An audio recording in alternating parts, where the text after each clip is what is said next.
Baik, Assalamualaikum warahmatullahi wabarakatuh. Para Salam. anggota DMI yang dimuliakan Allah Subhanahu wa taala. Insya Allah pada kesempatan kali ini Kultum akan dibawakan oleh ketua kita yang terhormat Bapak Dr. Haji Agus Setiawan. Ujungnya apa itu lupa saya. Kepada beliau, Pak Haji Agus sebagai Ketua DMI Kecamatan Cilegon, waktu dan tempat dengan segala hormat kami persilahkan. Tafadhol, Pak Kiai Dokter. Tafadhol, silakan untuk memberikan kultum DMI pada malam hari ini. Ya, alhamdulillah. Assalamualaikum warahmatullahi wabarakatuh. Waalaikumsalam warahmatullahi wabarakatuh. Ya, alhamdulillahil jabbaril qahar, al azizul ghaffar, khalaqal jannati wan nar. Asyhadu an la ilaha illallah wa asyhadu anna Muhammadan abduhu wa rasuluhu la nabiyya ba'dah. Allahumma salli wa sallim ala sayyidina Muhammad wa ala alihi wa sahbihi wa salam. Yang saya hormati pembawa acara nih, keren sekali, apresiasi ya. Sudah membuat TV ya, TV DMI dan ya, alhamdulillah TV DM ini udah mulai dilaunchingkan nih, mudah-mudahan menjadi amalan buat Pak Kiai Muhyiddin nih sebagai sodako juga ya, amalan ini alhamdulillah mudah-mudahan diniatkan karena Allah dan Rasulnya. Innamal a'malu binniyat wa innamal likulli imri'in ma nawa. Faman kanat hijratuhu ilallahi wa rasuluh fa hijratuhu ilallahi wa rasuluh. Jadi intinya bahwa mudah-mudahan TV DMI ini menjadi ladang ya kan, ladang kita nanti untuk apa? Untuk menyampaikan balighu ani walau ayah, dan sedikit atau banyak amalnya nanti kepada yang create-nya. Kana fil islami sunnatan hasanatan falahu ajruha wa ajru man amilaha. Ya, jadi Pak Muhyiddin itu, Pak Ustadz, Pak Kiai Muhyiddin itu telah membuat ini mendaki ladang amalnya dia diamnya aja udah dapat pahala, itu apalagi nanti memberikan materinya, alhamdulillah ya. Kali ini tentunya saya juga yang terhormat Ketua MUI Kecamatan Cilegon ya kan, beserta pengurus DMI ya, kemudian juga para ketua DKM se-Kecamatan Cilegon, yang mudah-mudahan semuanya sehat walafiat ya. Dan hari ini tentunya masih kita dirundung pandemi Covid, dan mudah-mudahan angkanya sudah mulai menurun ya, dan mudah-mudahan doa semuanya nih tak henti-hentinya untuk kita. Mungkin ada kunut najilah masih teruslah dilakukan ya, sembari setelah sholat fardu ya dihimbau kembali, jangan sampai lupa ya, udah aja gitu. Tapi tetap kunut najil itu kekuatan daripada kita umat Islam di sekarang ini, di samping kita berusaha dengan kontribusi vaksin dan lain sebagainya, menjaga 5M ya, tapi kita juga harus juga untuk melakukan kunut najilah masih tetap dilakukan, dan mudah-mudahan nanti pandemi ini diangkat oleh Allah Subhanahu wa taala sehingga kita bisa hidup normal kembali. Amin, amin, amin. Kali ini saya akan mencoba membahas tentang tentunya masjid ya, kapabilitas saya di masjid ya. Baginda Nabi SAW bersabda, ya'ti ala nasi zaman fatabahau nabil masajid summa la ya'muruhu illa qalil. Nanti katanya ya'ti ala nas, pada zamannya nanti banyak sekali fatabahau nabil masajid ya, banyak berlomba-lomba membangun masjid yang megah ya. Ya kita lihat aja sekarang itu banyak banget masjid-masjid yang megah ya. Mulai dari di Kecamatan Cilegon sendiri ada masjid megah tuh, alhamdulillah. Masjid Al-Ibtidaiyah ya. Hadiah. Kemudian ada masjid lagi, Masjid Al Mubarak ya. Kemudian Masjid Al Hijrah punya Pak Ustadz Muhyiddin sendiri tuh ya, sama Naranya Pak 2. Kepala Dinas Pendidikan ya. Al Hijrah itu masjidnya alhamdulillah megah ya kan. Tapi juga apa namanya, kekhawatiran baginda Nabi tentunya summa la ya'muruhu illa qalil ya. Jadi tapi banyak yang memakmurkannya, hanyalah ada yang tapi hanya sedikit yang memakmurkannya. Tentunya konteks di sini bahwa memakmurkan masjid itu bukan semata-mata hanya ibadah mahdoh ya, hanya sholat berjamaah, kemudian ya yang lain-lain, tapi juga ibadah-ibadah yang lain juga dari keberadaan masjid ini benar-benar apa namanya, bersumbangsi kepada masyarakat, itu juga perlu ya.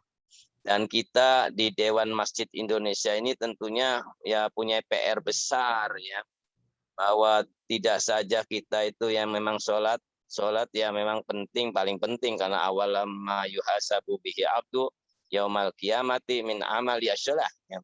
Jadi sholat itu yang pertama dihisab tuh ya. Tapi tentunya masjid di sini sesuai dengan arahan juga Dewan Masjid Indonesia Pusat ya kan, bahwa masjid ini tentunya harus lebih dimakmurkan kembali, dan juga keberadaannya tentunya influen berpengaruh kepada masyarakat sekitar. Salah satunya ya nanti kita akan juga dalam waktu dekat ini akan ada apa namanya, pembinaan khotib ya. Pembinaan khotib juga nanti akan ada di bagian riayah ya. Bapak Mas Suyitno nanti sedang meng-create bagaimana caranya nih kita mengadakan pembinaan masjid di generasi muda ya. Pembinaan khotib. Jadi khotib itu yang sekarang coba dipentaskan yang muda-muda gitu. Jadi yang muda juga tentunya ada untuk regenerasi meskipun Risma itu bukan wewenangan atau di bawah DMI ya, tapi tetap aja kita juga harus berkontribusi. Di samping itu tentunya masjid-masjid yang seperti kayak di Masjid Madinah ya, atau Masjid Nabawi atau Masjid Haram ya, di sana ada air itu ya, air zam-zam itu melimpah ya. Di kita juga setidaknya adalah bukan aqua, kita ngomong aqua ya. Kalau kuele, kalau memang kita mau iniin dari Pemda Kota Cilegon sendiri, kita kan punya air namanya kuele ya. Ya maksudnya di situ tuh disediain lah air ya. Ya memang beberapa masjid saya kira sudah ya bagus, seperti Masjid Asyuh sudah ada kulkas, sudah ada air ya kan, di situ disediakan kulkas, ada musyafir yang datang juga diberikan air ya, jadi bermanfaat banget itu masjidnya. Jadi apalagi di era COVID-19 ini tentunya memang saya sendiri masih bingung nih kegiatan apa yang kira-kira berkontribusi banget gitu ke masyarakat itu. Ya tentunya costly lagi ya, memang dengan budget yang memang kita sedikit, tapi tadinya mau ada penggalangan ini apa namanya untuk orang-orang yang isoman, tapi sampai sekarang memang belum terrealisasi.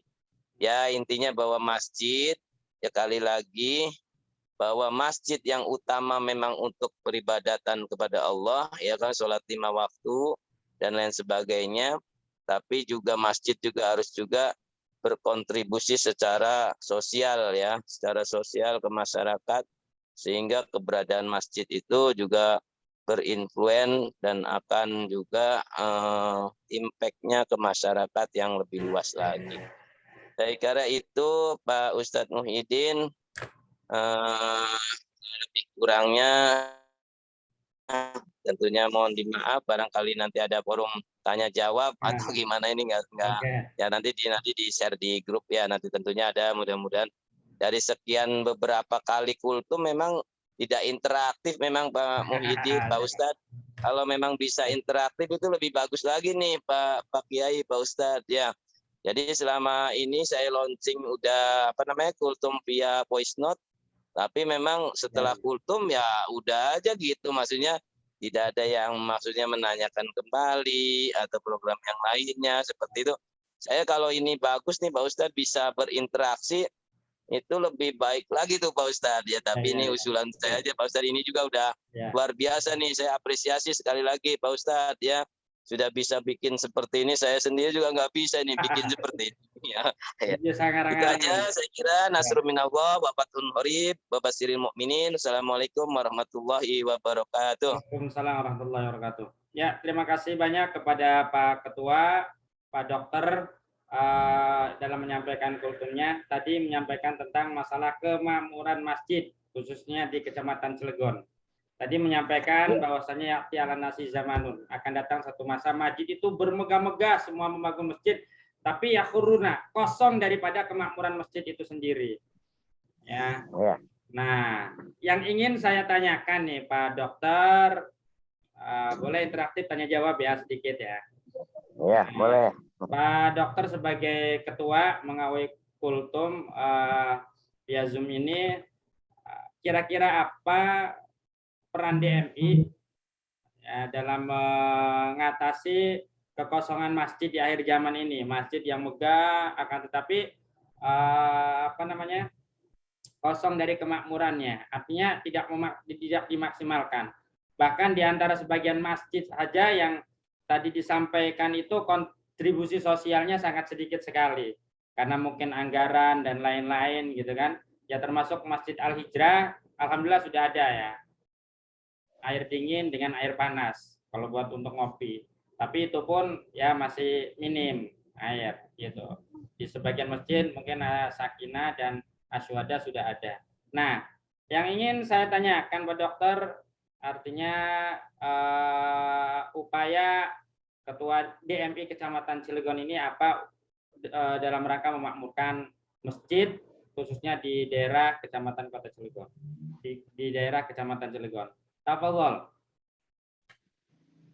Ya, baik. Terima kasih Pak Ustadz, Pak Kiai atas pertanyaan interaktifnya ya. Tentunya kita harus juga mempunyai suatu data ya. Memang data ini penting ya kan. Jadi dari 38 masjid misalnya berapa persen sih masjid yang memang saat misalnya masih bisa mampu sholat jamaah banyak, misalnya 2 saf. Atau berapa persen sih di antara 38 masjid itu yang sudah menyediakan air ya air itu untuk minum para musafirnya misalnya itu. Memang kemudian ada berapa persen sih masjid yang menyediakan makanan, misalnya sampai makan loh, bisa makan aja bisa itu buat musafir di situ ya. Memang terbatas, tapi misalnya ada 0%, tidak ada satupun masjid yang menyediakan makan di situ misalnya. Yang berarti kan data itu berhubungan dengan data. Nah, selanjutnya dari data itu baru kita bikin suatu program. Memang kalau langsung kita program tadi nggak sasaran. Misalnya masjid yang selalu kosong, misalnya tidak ada kegiatannya, tidak ada pengajiannya, di antara 38 ada loh satu masjid. Nah, itu nanti skala prioritas kita ke sana. Ya Pak Ustadz Muhyiddin yang yang sebagai penceramahnya dimulai itu, jadi mengundang orang. Nah, itu ada salah satu, tapi prioritas, skala prioritas masjid mana nih yang kayaknya kemakmurannya paling rendah di antara masjid-masjid yang lain di antara 38. Nah, itu baru sasaran utama untuk masjid itu. Nah, selanjutnya kalau semuanya sudah memakmurkan, sudah bagus, nah ya kita mohon maaf ya, bukan nggak mau disentuh, tapi memang itu sudah apresiasi bahwa manajemen masjid internalnya DKM-nya sudah bagus ya kan. Ya. Tapi kita DM itu melihat mana yang kira-kira yang memang weakness ya, kelemahan, weakness point daripada manajemen masjid itu yang paling rendah. Nah, kita ke sana, Dewan Masjid Indonesia.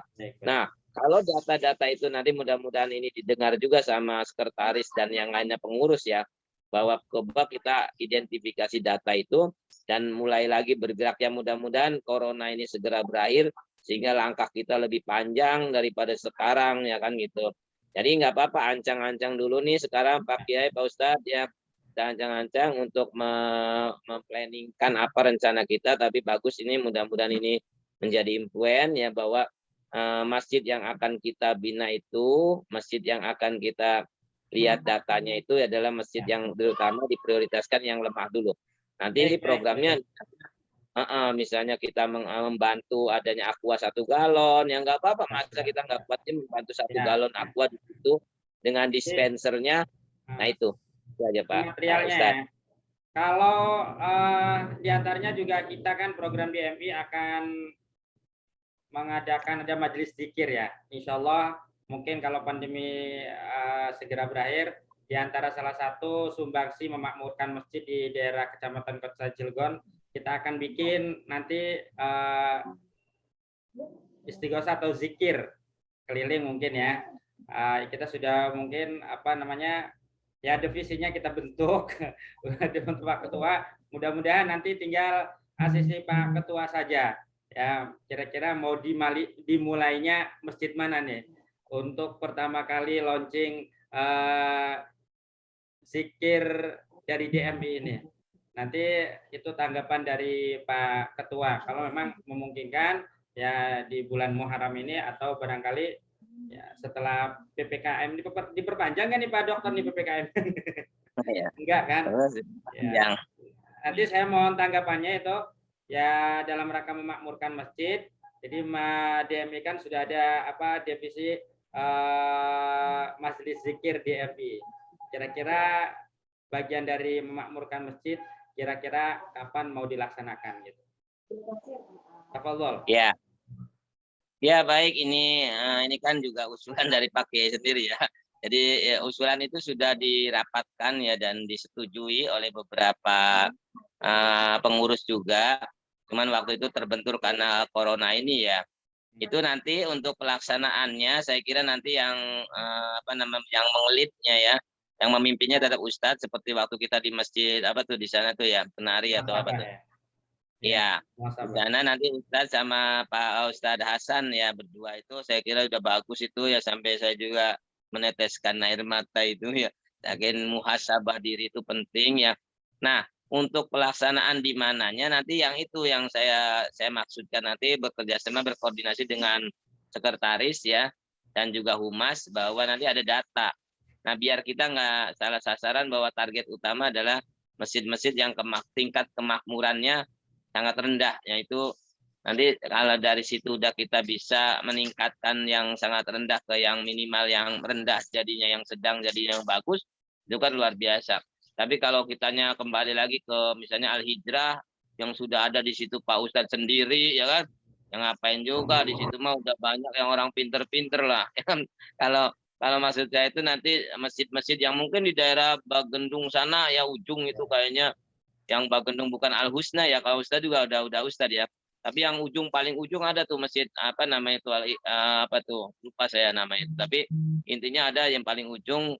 Tapi itu juga tingkat memakmurkannya saya juga belum lihat. Nah sekali-kali nanti kita lihat spionos kita sholat di sana gitu apa ya, biar kita tahu gitu ya. Yang penting ada restu dari Pak Ketua ya.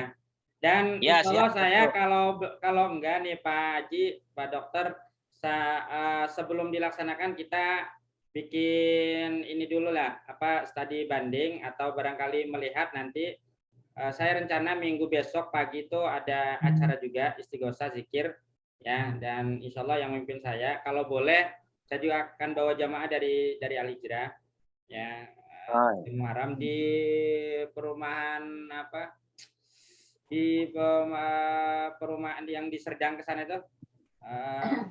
Ini taman ya Taman Krakatau. Ya kalau pada waktu nanti bisa ikut, nanti kira-kira kalau diterapkan nanti di Masjid Kecamatan Cilegon kira-kira pasnya gitu. Kebetulan di sana jamaahnya juga luar biasa. Ya. Ya, boleh pertanyaan nanti satu lagi? Ya. Boleh pertanyaan satu lagi?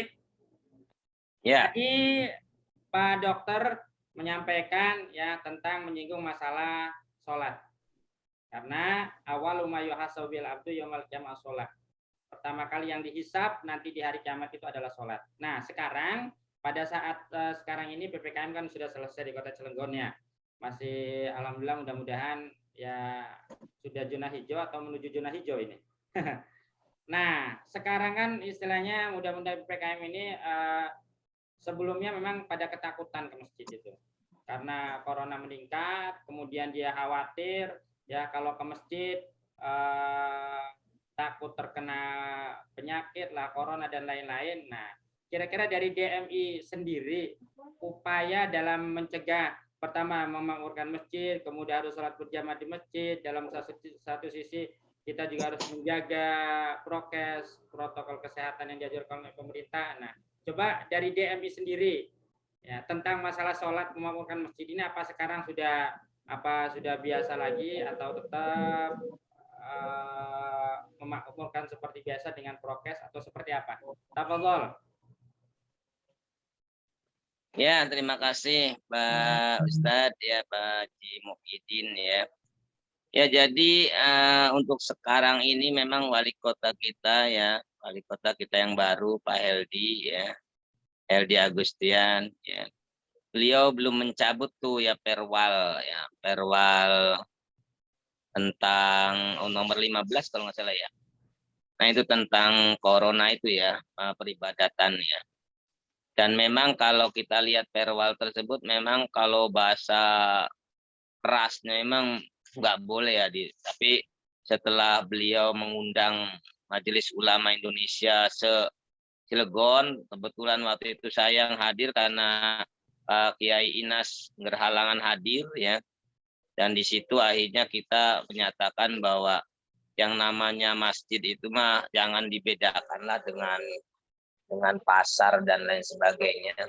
Dan waktu saya diundang juga di Kementerian Agama Kota Cilegon juga saya wanti-wanti tuh sama spiones orang kepolisiannya bahwa jangan sampai ada tentunya pengusiran orang yang sedang beribadah. Itu salah satu juga menjadi presiden yang jelek ya bagi Kota Cilegon ya kan. Jadinya bolehlah Anda mengusir pedagang-pedagang itu misalnya yang di jalan. Tapi sekali saudara mengusir orang yang sedang beribadah, orang yang sholat itu diusir, itu menjadi presiden jelek bagi Kota Cilegon dan ini menjadi viral. Cilegon itu iya, nah itu beliau juga apresiasi ke saya, malahan selesainya dia jabat tangan dengan saya. Nah intinya bahwa kewaspadaan kita yang menjaga nafs ya kan, hifdzun nafs ya kan, menjaga nyawa seorang muslim itu juga kewajiban kita. Ingat itu ya. Jadi menjaga nyawa seorang muslim itu ya, itu juga kewajiban kita ya kan. Jadinya satu sisi memang beribadah tetap dilaksanakan, tapi menjaga nyawa, menularkan sesuatu ke muslim yang lainnya juga kita jaga ya. Jadi intinya kita beribadah tetap, tapi menjaga nyawa orang muslim juga tetap. Jangan sampai kita menularkan atau kita tertular. Ya tentunya protokol kesehatan kembali lagi dilaksanakan dengan baik. Jangan sampai longgar gitu maksud saya. Jangan sampai mengabaikan ya kan, meskipun debatable masalah fikih ya kan. Masalah fikih itu debatable. Saya pernah datangin kiai di belakang ini, Kiai Romli ya. Ini dia juga kalau semua sujud pakai masker itu nggak sah dok, karena bahasa di situnya jidat dan hidung katanya wah di situ. Tapi ada beberapa juga yang penting menyentuh 7 tempat ini ya kan, sentuhan salah satunya ya, 7 tuh ya lutut, tangan, kemudian jari sama ya ini. Makanya pakai pecinya kalau Ustaz Muhyiddin kan pakai pecinya gini pada saat gaul. Kalau gaul boleh gini, gaul. Ya, boleh. Tapi kalau pas sholat digituin tuh. Sholat pagi ini. Kalau pada sholat nggak apa-apa deh, nggak gaul. Itu namanya makmul. Iya, maksudnya kalau gaul mah memang bagusnya keren gini, keren. Tapi dilihat orang. Tapi pada saat sholat ya sedikit dibuka sehingga dahi bisa. Tapi Pak Kiai itu kekeh nggak mau dok, itu makanya di Ciwaduk Gede di Ainul Yakin, maaf nih kalau ada yang dengar Pak Arifin ya, sama jamaah semua di Ainul Yakin. Memang kalau Pak Romli menjelaskan fikihnya, dan saya juga pernah ngaji juga nahwu sorof. Karena dulu saya nggak pesantren, datangin dia ke rumah tuh. Udah dulu, tapi namanya otaknya sudah ini kali udah tua, nggak kayak anak-anak ya. Kalau anak-anak kan cepat menangkap ya. Jadi sebentar aja udah mental itu kayak untuk tasrifannya ada susah. Tapi intinya bahwa memang namanya fikih itu kan namanya mazhab aja kita banyak, ya kan mazhab aja banyak. Tapi tadi menjaga nyawa ya kan, dari nawahifdun nafs, menjaga nyawa itu penting, lebih penting ya kan, daripada hanya menjalankan peribadatannya sunnah misalnya ya kan. Tapi itu makanya memang debatable. Kalau saya sendiri sih tetap memakai masker ya kan pada saat ke masjid. Misalnya di Aswada saya apresiasi karena memang Aswada tuh ketat ya, semua pakai masker ya kan, dan rapi. Tapi kalau yang lainnya kayak di Al Husna ya nggak apa-apa kalau memang kata dia udah wudhu itu udah bagus dok. Wudhu ke istinsak itu memasukkan air ke dalam hidung kemudian kumur-kumur, bahwa itu Islam udah duluan daripada orang-orang itu katanya ya kita nggak bisa memaksakan ya kan. Tapi intinya Karena ya selama ini mungkin belum terbukti bahwa penularan itu ada di masjid mungkin ya. Karena mau masuk masjid kumur dulu. Ya, salah satunya ya. Alhamdulillah, mudah-mudahan nggak ada. Berarti insya Allah dijaga. Secara dohiriyah mungkin kita sudah cuci tangan, wudhu, istinsak segala macam. Secara batiniah juga insya Allah. Ihfadillah, yahfadka. Kalau kita insya Allah kita akan dijaga. Jadi ya Pak Dokter, terima kasih banyak. Ini waktunya udah hampir habis. Ya, siap. Oke, terima kasih banyak. Jadi intinya ya di masa pandemi ini tetap kita memakmurkan masjid dengan protokol kesehatan yang yang diterapkan, yang disampaikan oleh pemerintah. Jangan sampai meninggalkan masjid, intinya gitu ya. Insya Allah kalau kita menjaga perintah Allah, melaksanakan perintah Allah, memakmurkan masjid, insya Allah kita juga akan dijaga oleh segala macam pandemi dan lain-lain. Terima kasih Pak Haji Agus. Kultumnya pada kesempatan malam hari ini mudah-mudahan bermanfaat kita semuanya tentang masalah pemakmuran masjid. Dari saya sebagai pembawa acara ya, sebagai host ya, kurang lebihnya mohon maaf atas segala kekurangan dan kesilapan. Saya akhiri dengan sebuah pepatah Arab, "Waqatu jari-jari sayyiduhun wala burhani majarul halisan." Bila pedang lukai tubuh masih ada harapan sembuh, tapi katakan lisan lukai hati kemana hendak obat dicari. Akhirul kalam, billahi taufiq wal hidayah. Wassalamualaikum warahmatullahi wabarakatuh.